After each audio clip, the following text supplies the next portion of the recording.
Oi, turma, do livro As Mais Belas Parábolas de Todos os Tempos, Alexandre Rangel, volume 3. No texto, o passado e o presente. Um velho sábio chinês estava caminhando por um campo de neve quando viu uma mulher chorando e perguntou-lhe: "Por que choras?" "Porque me lembro do passado, da minha juventude, da beleza que via no espelho, dos homens que amei. Deus foi extremamente cruel comigo porque me deu memória. Ele sabia que eu ia sempre recordar na primavera da minha vida e chorar."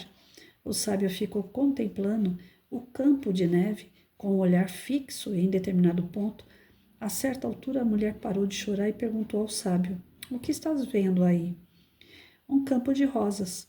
Deus foi generoso comigo porque me deu memória. Ele sabia que no inverno eu poderia sempre recordar a primavera e sorrir." Isso serve para ilustrar algo que levei muito tempo para aprender. Não devemos lamentar as coisas que perdemos, mas alegrar-nos por tê-las possuído. Eu tive uma conversa desse tipo com meu filho hoje. Incrível. Eu faço diário. Faço porque gosto, porque quero. Ninguém mandou fazer, não. Hoje em dia, os terapeutas mandam fazer diário. Diz que é bom. Só que eu faço porque eu gosto. Sempre fiz desde criança. E eu resolvi fazer um diário contando um pouquinho da história da família, da época dos meus avós para cá, né? Então tem alguns primos no meio, tem alguns tios, o irmão, filho, marido, pai, mãe, né? Nesse livrinho que eu tô fazendo. E aí quando a gente terminou de ver o livro todo, ele falou assim: "O que passou, passou." Eu falei: "Você tem razão, o que passou já foi", né? Porque ele guarda ainda muitas mágoas, dores, de coisas que infelizmente eu também ajudei a criar, né?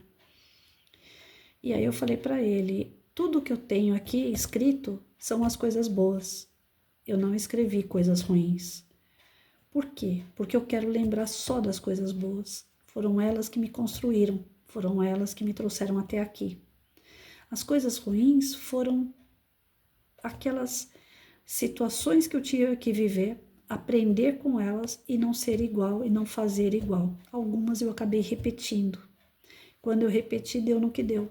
Eu trouxe sofrimento. Então, ainda que eu tenha passado por coisas ruins, repetido coisas ruins, eu não quero escrever. Porque eu espero que daqui por diante você não repita, né? Que você perdoe e refaça essa parte que deu errado. Mas e aquela que deu certo? Aquela que deu certo eu não preciso apagar, não preciso esquecer. Pelo contrário, ela me fortifica para que eu continue. Dei uma palestra ontem, eu lembrei pro pessoal. Gente, eu morei em tantas casas antes de ter a minha. Barraco, cortiço, favela, fundo de quintal, casa de favor. Morei dentro de escola. E hoje eu tenho uma casa própria. É um sacrifício. Eu e meu marido trabalhamos muito para isso.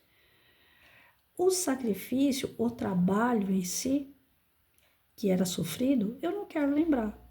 Mas eu quero lembrar sim. Olhando para trás, eu já estive em situação pior. Hoje, graças a Deus, eu estou numa situação melhor. Então, aquela história de larga o passado lá atrás, eu não sou a favor, não. Eu não quero lembrar porque dói. Aquilo que dói ensina. Então, eu preciso lembrar para ver se eu aprendi a lição, para ver se eu não estou repetindo o erro. É uma autoavaliação. Às vezes dói, incomoda. Porque a gente é orgulhoso, porque a gente é egoísta e a gente não quer dar o braço a torcer quando erra, não é verdade? Mas é importante uma autoavaliação. É importante a gente olhar para trás. É importante a gente firmar a nossa história. A gente não veio do vento. Como eu costumava dizer para o meu filho, para os meus alunos, a gente não foi feito em chocadeira, né? Nós temos uma família. Pode não ser a melhor família do mundo, mas graças a Deus tem uma família. Ninguém veio do vento, ninguém veio de uma chocadeira. Então, nós temos que valorizar aquilo que nós passamos, seja de bom ou de ruim, aprendendo com o que é ruim, e aquilo que é bom é sempre uma injeção de ânimo para que continue. Quem é que não gosta de ver uma foto de alguém que você ama, de um filho, de um pai, de um amigo, e falar: "Nossa, nesse dia aqui a gente estava brincando, nesse dia aqui a gente estava viajando, esse dia aqui foi super legal." Quem não gosta de ter lembrança assim? Então, vamos lá. A gente precisa fazer essa memória afetiva nas crianças, né? Enquanto educador, voltando isso para o lado da educação, enquanto educador, às vezes é perigoso mexer nessas feridas. Fazer essa memória afetiva, às vezes nas crianças em sala de aula, requer muito cuidado, porque algumas realmente vêm de família desestruturada totalmente. E tocar no assunto pai, mãe, irmão pode tocar na ferida.